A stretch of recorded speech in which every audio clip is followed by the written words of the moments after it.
Раздор во власта по прашањето за амнестија. Последен сигнал дека во владата нема кохезија и оти министрите не се единствени како што сакаат да се представат е противењето на Оливер Спасовски за законот за амнестија. Не било време за амнестирање, вели тој. Апсолутно не е соодветно ниту времето, ниту моментот на носен закон за амнестија.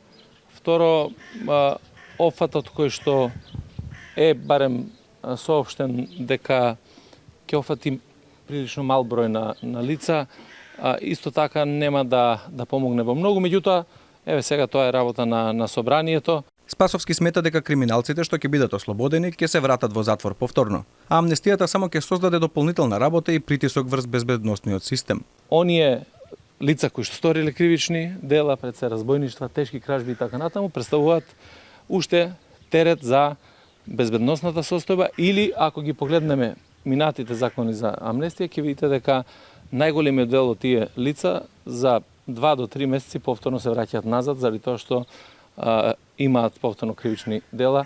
Ова е целосно спротивен став со неговиот шеф Ковачевски, кој пак е уверен во законот, кој според планот на власта би требало да влезе во собраниска процедура по скратена постапка без европско знаменце за 10 дена.